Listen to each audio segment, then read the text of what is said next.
Good afternoon, you ruddy lovely people. Living in Europe is like living on Mustafa at the minute. I'm riddled with hay fever, but I'm not going to let that get me down because Tottenham Hotspur are cooking in the summer transfer window. Mohamed Kudus officially announced as a Spurs player last night, 55 million. Absolute steal from the spammers there. Morgan Gibbs-White, we got the here we go yesterday from Fabrizio. He's got his medical today. He should be announced in the next 24 to 48 hours.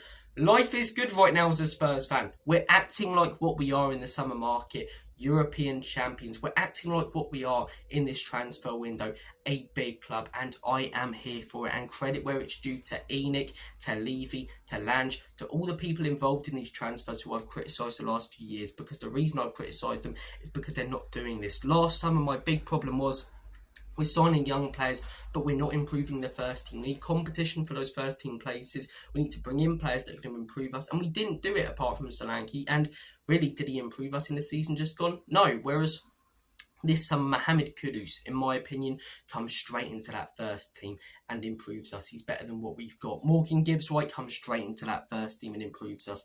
He's better than what we've got. Two big money signings, 100+ million spent in a couple of days. It's fantastic business from Spurs. It really, really is. And look, it could have been way more. We were hearing when City were interested in Gibbs-White that they might have to pay 70 to 80 million. We were hearing with Kudus that West Ham wanted 85 million and that release clause to be paid, or at least close to it. Yeah, we've got Gibbs-White for 60 million and we've got Mohamed Kudus for 55. 150 million spent on these two players. It's fantastic business. Absolutely incredible, in the words of Gary Barlow. I think, yeah, it's quality. It really, really is. Let's start off by talking about Mohamed Kudus, though, because we got the official announcement yesterday. They did their funny little video with Mickey van der Ven. So good to see that those two have made up after the scuffle last season. You know what? I don't mind that, though.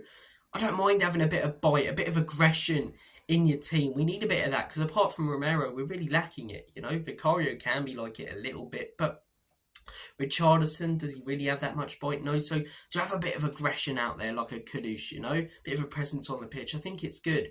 I really do. And I watched his interview as well, and I saw a few people saying it's a bit arrogant, because in his interview he was saying things along the lines of what you can expect from me as goals, assists, to be exciting. I don't think it's arrogance. I think it's confidence. I think it's a man that believes in himself. He's not saying what I'm going to do is win Spurs the Premier League title, scoring 50+ goals. I'm going to be crowned with a crown on the end of the season on my head and be the king of White Hart Lane. He's not saying that, is he?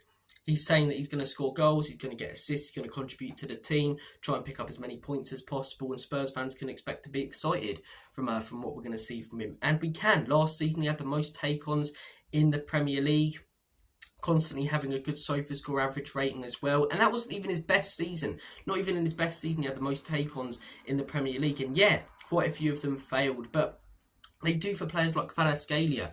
When he gets through, when he beats his man, you know that man's about to cause problems for the opposition. He's dangerous, he's creative, he's skillful, he brings flair to the team. He's like a Brazilian. That's what we need. Not Richarlison. Richarlison's not Brazilian, man. This guy plays like a Brazilian. And I want to see skillful, exciting players in that team. And now when I'm looking at our attacking options, they all bring something different. Kulusevski brings the strength, brings the driving through the middle. Morgan Gibbs-White can bring the driving as well, and great switches of play and daisy cutters forward. I'm looking at, you know, James Maddison can spot that eye of a needle pass. I'm looking at Solanke, a big man up top. Son, got the experience, can pop one from 60 yards out. Odobert and Tell and Johnson all bring pace on the outside. And then you're looking at Kudus, he brings that skill, he brings that play. You've got players that all offer something different, which is really ideal, especially in games where you're going to come up against low blocks. And maybe you start with, I don't know, let's say you start with Matisse Tell in the game, Mohamed Kudus on the right, James Maddison in the 10, maybe Gibbs-White in the 8 and Solanke up top. And let's say it's 0-0 in the 60th minute. Bring on Son. He's not going to be exhausted because he hasn't played the whole game. Maybe he pops one from 40 yards out. Or maybe you bring on Odobert and Johnson for a bit of pace.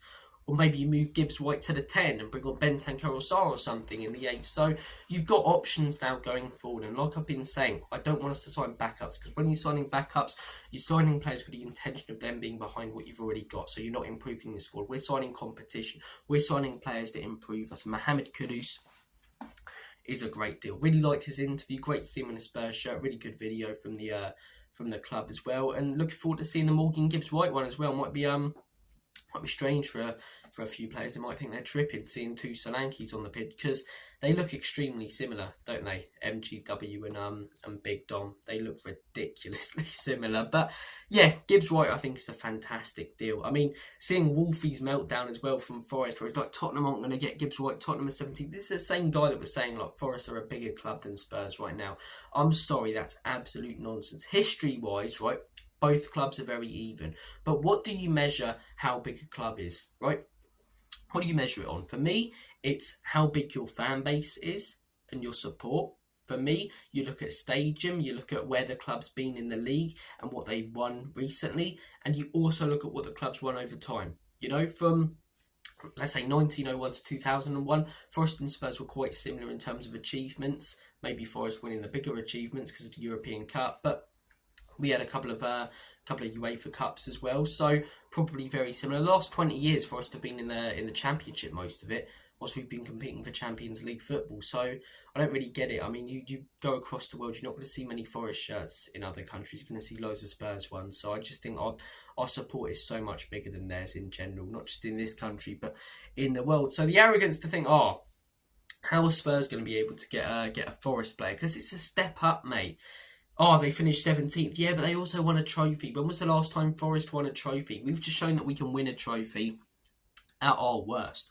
So with a new manager, with a great signing like Kudus and things looking on the up, why wouldn't he want to join Spurs instead of Forest? Especially when they've just sold Elanga as well. You know, and they've got, I think, Conference League next season. It might be Europa League. I get the European places confused, but they finished 7th, so they got one of the Europas. Whilst we've got Champions League football, that's where the top players want to play. They want to play in the UCL. So I think the arrogance of that fellow was quite mad. He was saying, though, that Morgan Gibbs-White is probably better in the 8. He needs to improve on his shooting. I always thought that his shooting was all right, but obviously a Forest fan's going to know more than me when they're watching them week in, week out. But what he's really good at is doing the dirty work, getting stuck in. He can kind of be a Conor Gallagher player, which I think is really useful. Ange wanted to play like that. And we were never going to sign Chelsea's captain, whereas Morgan Gibbs-White can come and he's got that work rate. That's a big thing for Frank as well. Look at players like Damsgaard. Look at, players like Keenos Potter when he was playing more forward, Janel, Norgard, what did they all have? A real work rate, always running, always high up on the running stats. And I think we're going to see that a lot. You've got Kudus, great work rate. You've got Kudus, who maybe is one of the players who has the lesser one, but you haven't got many more flair players like that. So due to the work rate of people like Kulusevski, like Gibbs-White in that midfield, like a Bentancur or a Sarr, he can be allowed to have that space and maybe not get involved as much, and then when he gets the ball, do the fancy flicky stuff. So yeah, Morgan Gibbs-White I think is a fantastic signing. 60 million I think is a great deal. To top the day off as well, Noni Madueke joining Arsenal for 50 million. I was talking to an Arsenal mate. You still think they're going to sign both Rodrigo and Eze? It's like Eze's realistic and that'd be a good signing, but Rodrigo and Eze, you might sign Rodrigo, but both. To sign both, you'd probably sell both wingers. And if you didn't sell 2 wingers, then you're going to have problems in your dressing room because Saka's nailed on starting. So you think you're going to sign Eze and Rodrigo and then one of them not be consistently starting? And then did you drop Saka? You know what I mean? Martinelli completely goes to the bench. All his loyalty doesn't pay off the last few years. And Madueke, who they've just signed, are you just going to sign him literally to sit on the bench the whole season? So It's nuts what's going on at Arsenal. Guy Ockres as well, they're haggling over 4 million with the Sporting Daniel Levy, basically. Read up on Sporting's owner, he's a pain in the backside. But yeah, it's nuts what's going on there. So yeah, I'm all for it. I'm all for it. Sorry, I got a phone call there from Coventry. I don't know anyone from Coventry. I got completely distracted. Sorry, but I'm all for it. Arsenal meltdowns and stuff. Madueke, look, he's a good player, but why are you signing a player that doesn't get into a team that finished 4th when you're trying to finish 1st? It doesn't really add up to me. It really, really doesn't. But good to see some of their fans, Turkish league judges. They're the ones that are always quite funny to see meltdown. So, yeah, let the Arsenal meltdown continue. Oh, I'd love it. I would love it. Right, if they have just funded Chelsea to go out there and sign Rodrigo and Eze, and if they go out there and sign one of those, the Arsenal fans go into meltdown. It's going to be great. I think Arsenal will run Liverpool close next season. I just can't see anyone beating Liverpool to that title, especially with the signing of Wirtz, Kirkes, and I think if they go out there and sign another striker as well, they've built a super team. If they sign Isak in the next few years, I struggle to see anyone, stopping them the next few years. They could be like what City were, maybe winning 3 or 4 peats, honestly, because City are just rebuilding at the minute. It's going to take a little bit, maybe a couple of years for them to win titles again, I think. So, real chance for Arsenal to win titles. Maybe they sign Gyökeres. Zubimendi's a great signing, but Madueke, it's underwhelming, isn't it? It's really, really underwhelming. But we're not here to talk about them a lot down the road. We're here to talk about Spurs. And Spurs have had a smashing start to the summer. 150 million spent in 24 hours. 2 great signings. Fair play to the ownership. Credit where it's due to everyone involved in these 2 signings. And we've got them before pre-season. A good pre-season correlates with a good season. It gives you time to experiment with the same players you're going to have in competitive games. And I think we could go under the radar and surprise a lot of people next season. Surprising people isn't finishing in the top 4. We finished 17th. Surprising people is a good cup run, 2 to the knockouts of the Champions League, and finishing in the top 7. I think that'd be a good first season for Thomas Frank. Thomas the Frank engine, all aboard. Choo choo. He's bringing in some cracking players, isn't he? Guys, I'm going to make like a banana and split. Take care of yourselves, and as always and forever, come on, you Spurs.